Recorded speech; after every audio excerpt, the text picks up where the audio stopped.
Welcome back to my film and TV channel. You're all staying safe and well, and we got something that really isn't my demographic, but you know me, I like all films, all series, so I give things a chance even though it might not be my cup of tea. Yes, this is called What It Feels Like for a Girl. This is on BBC. I have no idea what it feels like for a girl. This is on BBC. It's been showing weekly. It's on BBC iPlayer now as I'm recording this on the 4th of June 2025.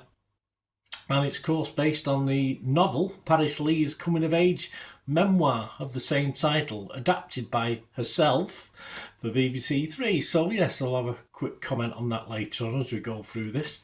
And this stars an interesting cast. It's eight 55-minute episodes, so it's quite a jank. It took me an evening and a morning and into the afternoon to watch this one. Stars Ellis Howard as Lee's character. It starts off with Byron, but of course the whole idea is what it's like to be a girl, isn't it? So it's not always Byron, obviously. Laura Haddock is in this. I like Laura, I must admit. Hannah Walters, Michael Sosha, Lackham Lewis, Hannah Jones, Adam Alley, Alex Thomas Smith, and some others as well. That's a good one. Alex Thomas Smith as Sticky Nicky. There you go. This is the level we're at for this. I'm afraid it is what it is. My little thoughts on this. Listen, it's not something I'm overly familiar with. Of course, Byron or Paris Lees, as we now call her, is not the sort of person, based on what I've seen in this drama, I'm going to go out for a beer with. You know, it's just not going to happen. But again, I'll talk later on my thoughts at the end of this little production, if you like. But yeah, it had it's interesting, isn't it? So it's set, of course, it starts off in the year 2000. I thought we were quite well up on things by the year 2000, but it is 25 years ago, isn't it? And it's all sort of LGBTQIA and all this sort of thing, and you can now say queer and you can say certain things, and it's, you know, it's very confusing, certainly for an old bloke like me to get my head around what is and what isn't right. And the vibe to this, it felt more like 70s and 80s to me, even though, of course, it's not. It's year 2000. It's just so sad that even then, 25 years ago, and even to some extent now, and of course, this is based in a small area of Nottingham, so I wouldn't say they were enlightened, shall we say, as other places, more big cities, etc. But it did come as a surprise, and when it first started off, the first 2 or 3 episodes, I say this could have been set way back in time. It didn't have to be set in the year 2000, so it did surprise me.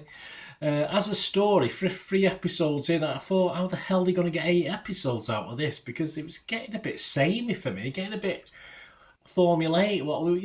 What we've seen before. It's nothing clever, nothing brand new in this. It's what we've seen in other programmes done as well, if not better, over time. And of course, it was interesting. What became interesting, of course, was the changes of fortune or misfortune, shall we say, for our main protagonist. Initially, I thought Ellis Howard was a bit out of his depth in this, and I know they don't film these things in sequence, so it's not that he grew more into the role. I just think it sort of grew more on me. the actual thing itself grew more on me, and of course, Ellis Howard's sort of role. I think by the end of it, I thought he did a pretty good job, a bloody good job actually, and I appreciated his efforts more as the storylines got a little bit more serious as well. It seemed a lot better. I think when it was a formulated storyline and stuff I'd seen before, I wasn't overly impressed. But as soon as it little quirks, little twists to that, it sort of improved for me. I mean, as a character and as a person, of course, he's not for me. As I said, I won't go out for a drink with her. Of course, he's a he when it starts off. He's not very likeable. Understandable, of course, a broken family background, as you'd expect. His own struggles with sexuality, and it's just not nice. Not a person I want to be around, particularly at the time. Say 1980, of course, I was 30, so I was still a bit old. I was probably double the character's age, but It's someone I wouldn't have much time for, put it that way. It's someone I wouldn't have even forgiven the broken family background. My family background as a child isn't fantastic. It's I had a few problems myself, so that doesn't wash with me. I'm an old middle class guy, a working class guy who doesn't like these sort of things. But yeah, so it didn't really go down the theme of the story, if you like, and the attitude of characters in this. But I thought, apart from, of course, Ellis Howard, I thought the cast was brilliant. I thought the cast overall is pretty spot on for this. Some people I would like to spend time with, and I sound daft, but as a group, as a unit, his immediate friends in this are sort of people I would have had a bit, perhaps not when I was 30, but I probably could have a laugh with now. It's just how it is. Of course, as I said, I'm not near the demographic on it, and I struggled originally. I found it a little bit formulaic, but when it went deeper and explored more of the choices made and what he had to put up with, I found it far more thought-provoking and interesting as it progressed along. I did expect a little bit of modern style with it, and we didn't get it. The BBC can make these things a little bit more quirky, can't they? A bit more dark humour and quirky. There was dark humour in it, but not too much. And it was all kept a bit straightforward in the storytelling, which surprised me, because I know the BBC like to play around with things, don't they, and upset people by being a bit more modern looking in how they actually portray or tell a story. And I was very interested, of course, by the end of it, to see any obvious change in our character after there was time spent banged up and stuff like this. So I wanted her to be a nicer person, someone I might want to have a drink with, but. Didn't see too much of that afterwards either. After the there's no epiphany. I don't think there's any epiphany in this. I mean, sometimes doing a review forces me to give stuff more time, especially series I could easily stop watching if they don't initially grab me. And this didn't particularly grab me, as I said, early doors, but I am glad I stuck with it by the end of it. Let's just have a couple of opinions before I sort of summarise my thoughts on this one. Rachel Aroesti from The Guardian, they're all pretty positive, the scores, gave it 4 out of 5 and said, what it feels like for a girl review, deeply disturbing and totally fearless. This extraordinary adaptation of Paris Lee's memoir follows wild, witty teen Byron as they go from cottaging for cash, aged 15, to finding solace in a raucous gang of trans and queer pals. Yeah, as I said, I wouldn't mind going out with a drink with them, it'd be quite fun. You'll never look at Lou Brush the same way. Well, I probably wouldn't. And the Standards India Bluck scored this 4 out of 5 and said, calling a show seminal when it features more than one blowjob spit take feels on the nose, but for a girl is fearless and compelling TV. Though definitely not for family viewing. No, it's certainly not for family viewing. Nick Hilton from The Independent gave this 4 out of 5. Paris Lee's adaptation of What It Feels Like for a Girl is a raw, engaging case for optimism. Yeah, I thought so. This is a reflective, self-critical story. It's not a coming-of-age tale that moves linearly towards success and validation, nor a classic 3-act Bildungsroman instead. Bildungsroman. There you go, there's a word. Look that up in the dictionary, guys. Bildungsroman. Instead, it presents morality as something murky and fluid, just like sexuality and gender, and equally enthralled to the fickle whims of the heart. It certainly is.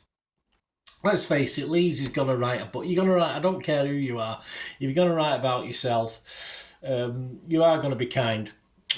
She has put some warts in this. I mean, there's character traits that people won't like, but I think she's been very kind. I don't think she's been overly self-critical in this. She's been more critical of other people, simple as that. Generally, it's everyone else's fault.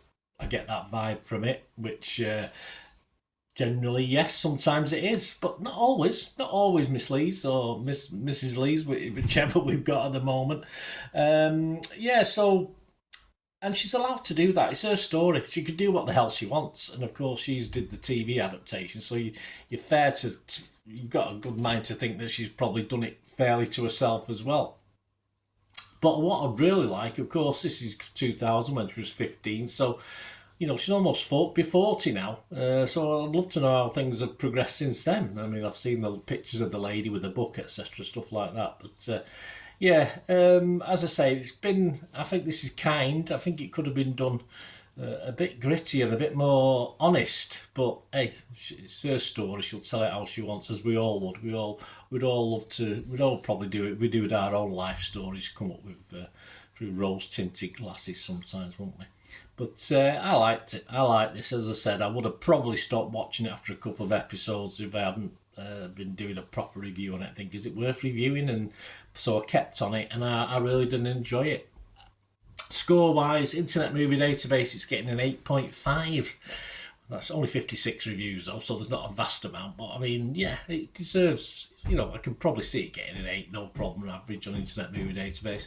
I'm not going to be as high because, as I said, it's not quite my demographic, and there was bits of it I didn't like, but there were lots of it I sort of found quite informative and interesting as well. So I was fresh on Rotten Tomatoes, I was positive on Metacritic, and I'm going to give it a 7 out of 10, which isn't as bad as it. That's okay. So let me know your thoughts, guys. It'd be great to have your views as well. It'd be sleaze if you're listening to this. Give us a shout. Go for a pint. Go for a pint. Probably not. Fuck off, you old bugger. There you go. Anyway, just interesting character. Interesting character. We'd love to know what's happened in the intervening years. Of course, it would. But who knows? Perhaps another book on the way. Who knows? Anyway, thanks for watching, guys. Please, if you like what I try and do on the channel, your support is always appreciated. Just subscribing, or we do have memberships and stuff like this if you want to help the channel.